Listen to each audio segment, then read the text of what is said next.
नमस्कार। आज के इस एक्सप्लेनर में हम एक बहुत ही दिलचस्प सफर पर निकलने वाले हैं। हम बात करेंगे हमारी प्राचीन पौराणिक कथाओं के उस विशाल पैमाने की जो शायद हमारे अंदाजे से भी कहीं बड़ा है, और उसे जोड़ेंगे वेदों की गहरी वैज्ञानिक सोच के साथ। तो चलिए बिना किसी देरी के शुरू करते हैं। जरा सोच कर देखिए, हमारे इन प्राचीन ग्रंथों का असली आकार कितना बड़ा होगा। अगर मैं आपसे पूछूं कि सिर्फ किसी एक प्रसिद्ध ग्रंथ में कितने श्लोक हो सकते हैं, तो आपका अंदाजा क्या होगा? 10,000, 20,000? शायद आप यकीन न करें, लेकिन सही जवाब है 81,000। जी हाँ, 81,000 श्लोक। और सबसे चौंकाने वाली बात यह है कि ये गिनती सिर्फ एक अकेले ग्रंथ स्कंद पुराण की है। ये कोई आम किताब नहीं है, बल्कि अपने आप में ज्ञान का एक विशाल समुंदर है। अब इस समंदर को समझने के लिए हम सबसे पहले 18 पुराणों की दुनिया को देखेंगे, फिर ब्रह्म पुराण की बात करेंगे, उसके बाद शिव पुराण को समझेंगे, और आखिर में वेदों और पुराणों की तुलना करते हुए त्रिमूर्ति के असली रहस्य से पर्दा उठाएंगे। तो चलिए सबसे पहले बात करते हैं इन 18 पुराणों की इस अद्भुत दुनिया की। जरा इस तुलना को देखिए। ये महज 18 पुराणों में से सिर्फ 4 का एक छोटा सा उदाहरण है। स्कंद पुराण, जो तीर्थों और शिव महिमा पर आधारित है, उसमें 81,000 श्लोक हैं। वहीं पद्म पुराण सृष्टि और भगवान विष्णु की बात करता है, पूरे 55,000 श्लोकों में। ब्रह्म पुराण में सृष्टि की प्रक्रिया 10,000 श्लोकों में बताई गई है, और मार्कंडेय पुराण में देवी दुर्गा और धर्म का वर्णन 9,000 श्लोकों में मिलता है। मतलब हर एक विषय को कितनी सटीकता और गहराई से हजारों श्लोकों में पिरोया गया है। अब पुराणों के बारे में एक और बहुत खास बात है, इनके कहानी सुनाने का तरीका। ये बहुत ही अनोखा है। ये ग्रंथ बहुत ही गहरी ईश्वरीय अवधारणाओं को एक रूप दे देते हैं। उन्हें परिवार, वाहन और भौतिक स्वरूप दे दिया जाता है। जैसे इस चित्र में आप देख सकते हैं, शेषनाग पर आराम करते हुए भगवान विष्णु और कमल पर बैठे ब्रह्मा जी।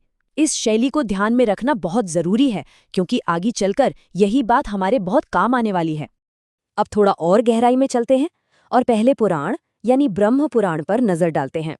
कहा जाता है कि प्राचीन काल में नैमिषारण्य नाम के एक घने जंगल में बहुत सारे ऋषि मुनि इकट्ठा हुए थे। वहां सूत मुनि ने उन्हें बड़ी ही बारीकी से समझाया था कि कैसे एक निराकार सत्य ने इस पूरे ब्रह्मांड को बनाना शुरू किया। देखा जाए तो ये महज कोई कहानी नहीं है, बल्कि ये ब्रह्मांड के बनने की पूरी यांत्रिकी यानी मैकेनिक्स को समझाने का एक तरीका था। और यहाँ सबसे दिलचस्प बात है इसके निर्माण का क्रम। ये बिल्कुल स्टेप बाय स्टेप चलता है।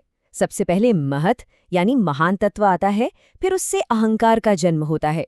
उसके बाद आते हैं पंच महाभूत यानी हमारे 5 तत्व, फिर नार यानी जल बनता है, और इन सब के अंत में एक स्वर्णिम अंड अस्तित्व में आता है, जिसे हम आज ब्रह्मांड कहते हैं। कमाल की क्रोनोलॉजी है ना? चलिए अब अपना ध्यान एक और महत्वपूर्ण ग्रंथ शिव पुराण की तरफ मोड़ते हैं। इस पुराण में कुल 24,000 श्लोक हैं, जिन्हें विद्येश्वर और रुद्र जैसी अलग अलग संहिताओं में बहुत ही व्यवस्थित ढंग से बांटा गया है।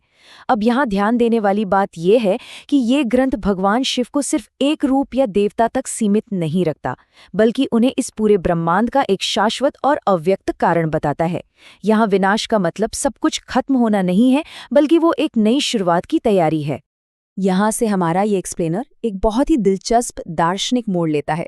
अब हम समझेंगे वेदों और पुराणों के बीच का अंतर।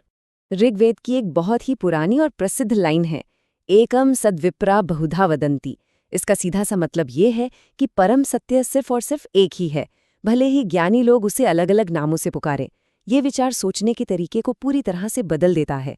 वेद एकदम स्पष्ट करते हैं कि जो मूल ऊर्जा है, जो परम सत्य है, उसे कभी बांटा नहीं जा सकता।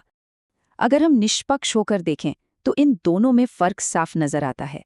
एक तरफ हमारे पुराण हैं, जो भक्ति को थोड़ा आसान बनाने के लिए अलग अलग देवताओं को इंसानी रूप देते हैं और कहानियों का सहारा लेते हैं।